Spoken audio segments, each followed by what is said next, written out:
क्या तुम सोचते हो कि तुम फ्री हो? नहीं, तुम फ्री नहीं हो। तुम एक पपेट हो और डोरियाँ इनविजिबल है। हर बार जब तुम किसी के गुड जॉब बोलने का वेट करते हो, तुम अपने इमोशंस का रिमोट उनके हाथ में दे देते हो। हर बार जब तुम लाइक्स चेक करके सोते हो, तुम असल में स्ट्रेंजर्स को पूछ रहे हो, क्या आज मैं डिज़र्व करता हूँ एग्जिस्ट करना या नहीं? ये फ्रीडम नहीं है, ये एडिक्शन है। अगर भगवत गीता की लाइट में इसको समझा जाए तो सच ये है कि वैलिडेशन एक ड्रग है। दिमाग को हिट करता है जैसे डोपामिन, जैसे चीनी, जैसे शराब। पहली सिप मीठी लगती है, दूसरी, तीसरी और 10वीं सिप पॉइजन बन जाती है। कृष्णा ने इसी को बोला था तृष्णा, क्रेविंग। और अगर हम भगवत गीता के चैप्टर 16 वर्स 1, 2 और 3 को अगर समझें तो यहाँ लॉर्ड कृष्णा हमें कह रहे हैं,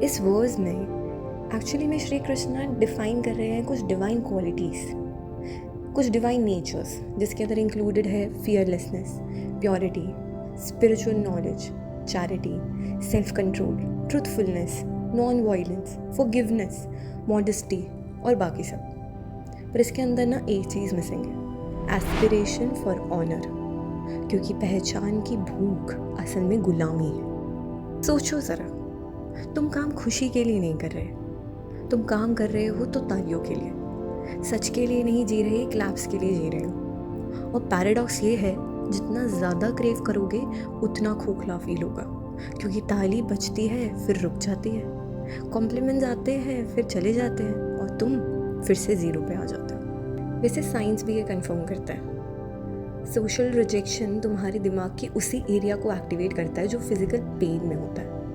इसीलिए एक इग्नोर हुआ मैसेज कभी कभी एक हड्डी टूटने जैसा ज़्यादा दर्द देता है। पर गीता ने पहले ही कहा था चैप्टर 6 वर्स 7 में, जितात्मनः प्रशान्तस्य परमात्मा समाहितः शीतोष्ण सुख दुखेषु तथा मानापमानयोः। इसका मतलब जो आदमी ऑनर डिसऑनर दोनों में स्टेडी है वही डिवाइन से यूनाइटेड है। सिंपल ट्रांसलेशन, अगर तुम अभी भी कॉम्प्लीमेंट्स और क्रिटिसिज्म के कंट्रोल में हो तो तुम फ्री नहीं हो। और यही सबसे बड़ा जोक है, तुम्हारे दिमाग में एक इनविजिबल स्कोर बोर्ड लगा हुआ है, हर लाइक, हर क्लैप, हर बेटा प्राउड ऑफ यू 1 पॉइंट, और जब नहीं मिलता लगता है तुम गेम हार रहे हो। पर सवाल ये है, कौन सा गेम? रूल्स किसने बनाए? वो स्कोर बोर्ड इंस्टॉल किया था पेरेंट्स, टीचर्स, बॉसेस, एल्गोरिदम ने, और तुम अभी भी हैमस्टर्स की तरह व्हील घुमा रहे हो।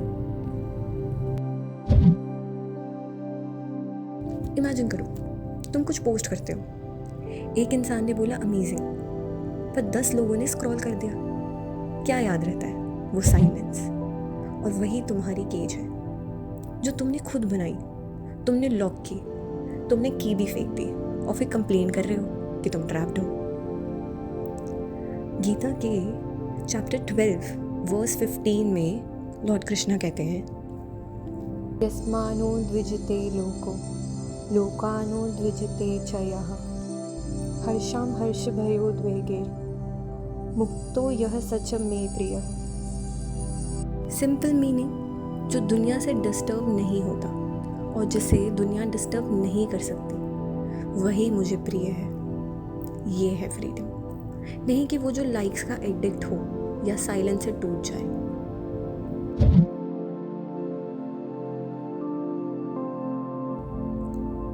ये ही ट्विस्ट है, तुम्हारा माइंड या तो प्रिजन है या तो एक वेपन।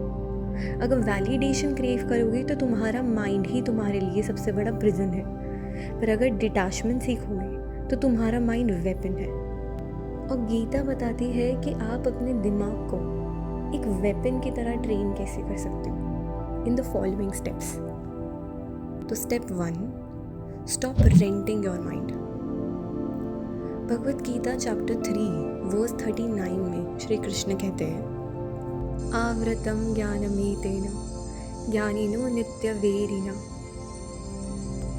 कामरूपेण कौन्तेय दुष्पूरेणान लीन च डिज़ायर्स आप समझिए कि एक धुंध की तरह आपके दिमाग को ढक देता है, जैसे फायर का स्मोक फायर को। वैलिडेशन वही स्मोक है। तुम्हारे पास रोशनी है पर छुपी हुई है। Step 2, redefine victory. Bhagavad Gita chapter 2 verse 47 के अंदर श्री कृष्ण कहते हैं, कर्मण्येवाधिकारस्ते मा फलेषु कदाचन मा कर्मफलहेतुर्भुः मा ते संगोस्व कर्मणि। The most famous yet very underrated श्लोक ऑफ द भगवद गीता। यहाँ सिंपली कृष्णा कह रहे हैं, तुम्हें सिर्फ एक्शन का राइट है, फ्रूट्स का नहीं। आप शायद सोचते होंगे कि विक्ट्री इज अप्लॉस या फिर किसी की तारीफ, पर कृष्णा कहते नहीं, विक्ट्री है अपना ड्यूटी पूरा करना, अपना सच जीना। क्लैप्स तो ऑप्शनल है। Step 3, praise detox. एक चैलेंज, एक गुड कर्म करो, किसी को मत बताओ, ना सेल्फी, ना स्टेटस, ना ब्रैगिंग। फिर भी अगर दिमाग चलेगा कि ऐसे कैसे किसी को पता ही नहीं चलेगा, तो this is your addiction. Say hi to it. उस फीलिंग के साथ ना बैठो, जलने दो। यही डिटॉक्स है। Step 4, offer it up. Bhagavad Gita chapter 9 verse 27 में श्री कृष्ण कहते हैं, यद करोषि यदश्नासि यजुहोषि ददासि यत् तपस्यासि कौन्तेय ततत् कुरुष्व मदर्पणम्। इसका मतलब जो कुछ भी करो, जो कुछ भी दो, ऑफर इट टू मी। मतलब क्लैप्स के लिए मत काम करो, काम को एज एन ऑफरिंग बनाओ, चाहे कृष्णा को, चाहे ट्रुथ को, या फिर अपने हायर सेल्फ को। वही तुम्हारी ऑडियंस है। और जब तुम इटर्निटी के लिए काम करते हो तो ह्यूमन अप्लॉज बहुत छोटा लगता है।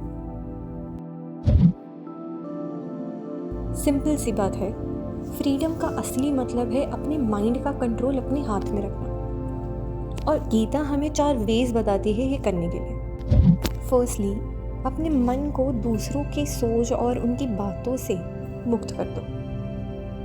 सेकंड, जीत को क्लैप से डिफाइन मत करो। थर्ड, बिना वैलिडेशन की नीड से काम करो। फोर्थ, और सब कुछ हायर पर्पस को डेडिकेट कर दो।